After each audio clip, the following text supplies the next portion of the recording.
Assalamualaikum warahmatullahi wabarakatuh. My name is Baki Sharina Islami. On this occasion, I'm from Group 2. We would like to present our material under the title of Analysis of Women's Language in Harry Potter and the Half-Blood Prince movie. But first of all, I'm going to introduce our group members. Please. So the members are Fadilah Atika Afifa, me, Balki Sharina Islami, Utami Oktaviani, Aisyah Aulia Tahir, and Wildina Yusfa. Next. I'm going to give a brief explanation about what is language and gender. So language and gender are one of the issues in discourse analysis. Its aim is to observe the differences in the way women and men communicate based on their gender. Next.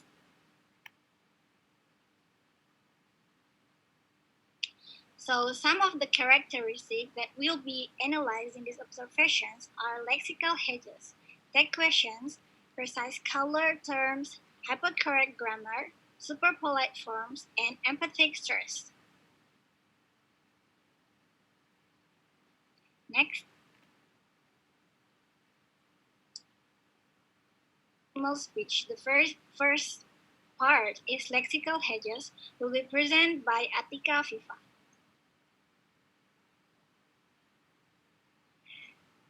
So I will give a little bit explanation about lexical hedges. Lakoff said that hedging is one of the characteristics of women's language.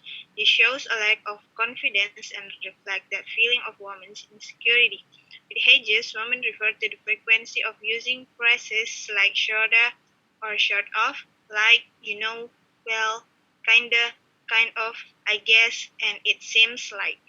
Hedges as an example of female language characteristics, including verb capitals such as could, might, may, would, should, lexical like perhaps, and pragmatic particles such as short or short of, I think, you know, well, kind or kind of, like, and I guess. It refers to the repetition of these phrases in a utterance.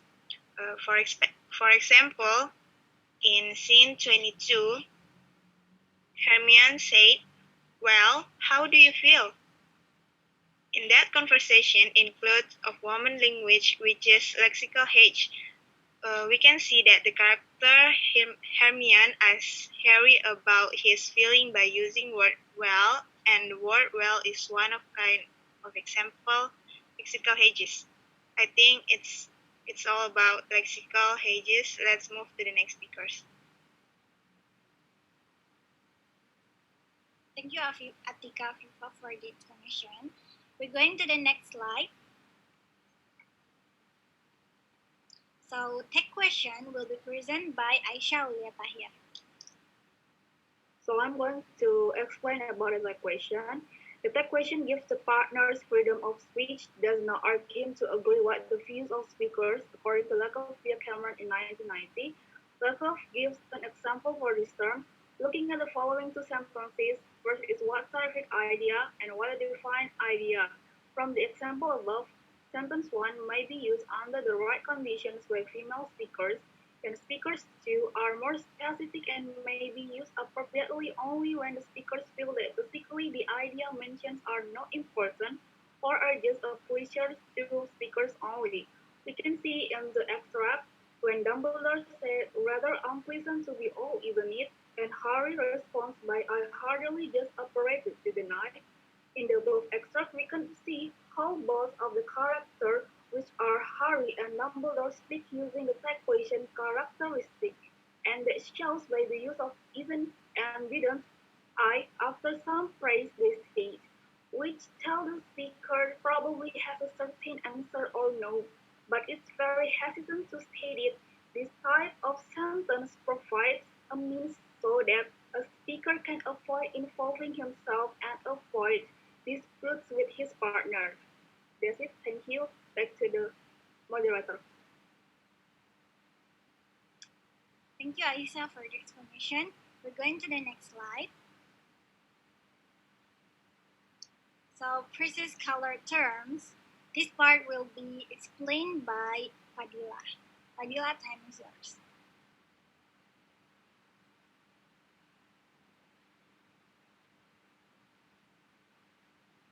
I will explain about precise color terms.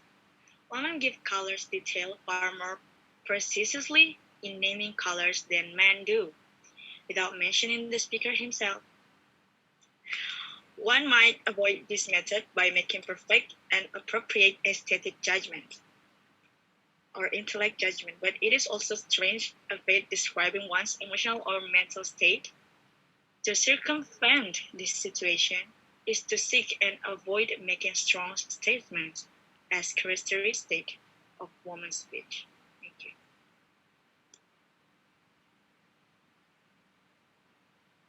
Okay, that's all for precise color terms. We're going to the next slide.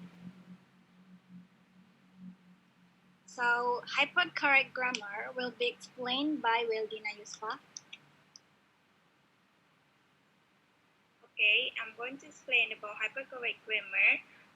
Hypercorrect grammar is the use that conforms to the standard verb form. This includes circumvention of abusive language, apologizing more frequently, and using the most polite forms as additional features. Lekov said that hypercorrect grammar involves an avoidance of terms considered vulgar or coarse, such as ain't, and the use of precise pronunciation, such as sounding the final G in words going instead of the more casual going. So that's all about hypercorrect grammar. Thank you, Alina Yusuf, for the information. So the next slide, we're going to talk about the super polite forms. And this part will be explained by Fadila. Forms. Men and women, while analyzing Harry Potter movie, men often use rude and forbidden invective words like damn, bloody hell, and shit, while women use polite versions such as "Oh my dear," "My goodness," and "Good heavens."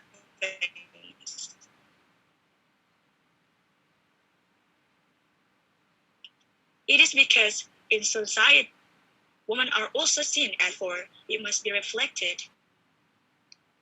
Okay, we're going to the next slide. So the rest of the part, this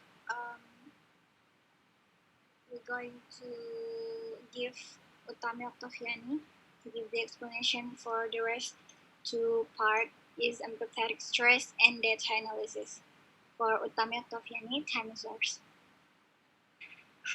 So I will explain about empathic stress. Women tend to use words that emphasize speech to strengthen the meaning of speech. For example, it was a brilliant performance. The word brilliant missing is one of example of empathic stress. This is used to emphasize the meaning of appearance.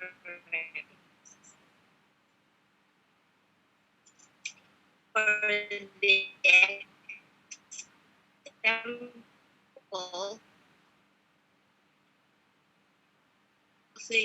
she exceedingly bright, your mother, even more impressive even when one could say that she was muggle born.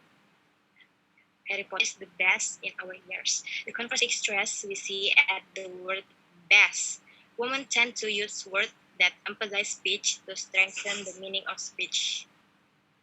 Thank you very much for your guys' explanation. That's all from us, Group 2. We hope it will give lots of benefit for you all. Thank you very much. Thank you for watching. Bye.